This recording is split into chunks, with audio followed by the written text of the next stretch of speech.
मानकापूरमधून चोरीचे धक्कादायक प्रकरण समोर आले असता पोलीस ठाणे मानकापूरच्या पथकाने गुप्त माहितीच्या आधारे सापळा रचून 2 आरोपींना ताब्यात घेतले. तक्रारीनुसार 23 डिसेंबर रोजी सायंकाळी 5 ते 6 वाजताच्या दरम्यान रेड रोज बियर बार फरस चौक परिसरात फिर्यादी अनिल निवल नशेत असताना जवळपास टू व्हीलर गाडीतून आलेल्या 2 अनोळखी इसमांनी त्यांना बाजूला नेऊन फुटपाथवर बसवले. त्याचवेळी त्याच्या जवळील मोबाईल, पर्स व 111.5 ग्रॅम सोन्याचे दागिने चोरी करून निघून गेले. पोलीस तपासादरम्यान फिरोज बिस्मिल्ला खान आणि हनीफ नशीब शेख यांना आरोपी म्हणून ताब्यात घेतले. दोघांवर 303(2) BNS कलमान्वये गुन्हा दाखल करण्यात आला असून तपास सुरू आहे. वरिष्ठ पोलीस निरीक्षक हरेश काळेस्कर, पोस्ट उपनिरीक्षक बजरंग खोमणे आणि इतर पोलीस अधिकारी यांच्या मार्गदर्शनाखाली ही कारवाई करण्यात आली आहे. स्थानिक नागरिकांनी अशा घटनांकडे गंभीरतेने लक्ष द्यावे असे पोलीस सांगत आहे. पोलीस स्टेशन मानकापूर येथे अपराध क्रमांक 550/2025 कलम 303(2) BNS प्रमाणे चोरीचा गुन्हा दाखल केलेला होता. त्यामध्ये तांत्रिक माहितीच्या आधारे 2 आरोपींना ताब्यात घेऊन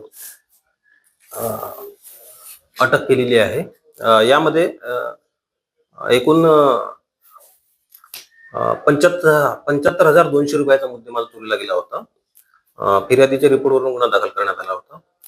आरोपींकडून गुन्ह्याच्या तपासामध्ये एकूण 60,000 रुपयाचा मुद्देमाल रिकव्हर करण्यात आलेला आहे आणि सदरची कारवाई ही माननीय वरिष्ठ अधिकारी श्री रवींद्र कुमार सिंघल सर, पोलीस आयुक्त नागपूर शहर, माननीय सहपोलीस आयुक्त श्री नवीनचंद्र रेड्डी सर, माननीय additional CP sir Shri Rajendra Dabhade sir, माननीय DCP zone 2 sir Nityanand Jha sir आणि माननीय ACP श्री सुहास जगताप सर यांचे मार्गदर्शनाखाली मानकापूर पोलीस स्टेशन DPचे PSI श्री बजरंग खोमणे आणि स्टाफने केलेली आहे.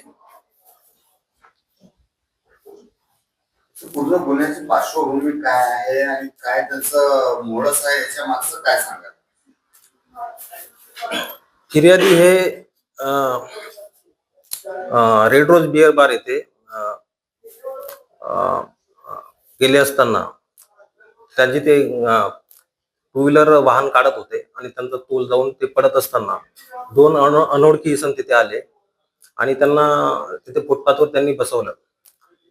फिर्यादी नशेत असल्यामुळे त्यांच्या नकळत एक मोबाईल फोन फिर्यादीचा आणि एक सोन्याची अंगठी त्यांनी चोरून घेऊन गेले होते. तर आरोपींकडे अधिक तपास करून त्यांच्यावर काही गुन्हे दाखल आहेत का याबाबत माहिती काढणे सुरू आहे. त्या आरोपीचं मोडस काय आहे याच्या मागचं? दारू पिऊन त्यांनी ते हे सदरचं कृत्य केल्याचं सांगत तपासात निष्पन्न होत आहे. तरी अधिक तपास करून आपण माहिती घेत आहोत.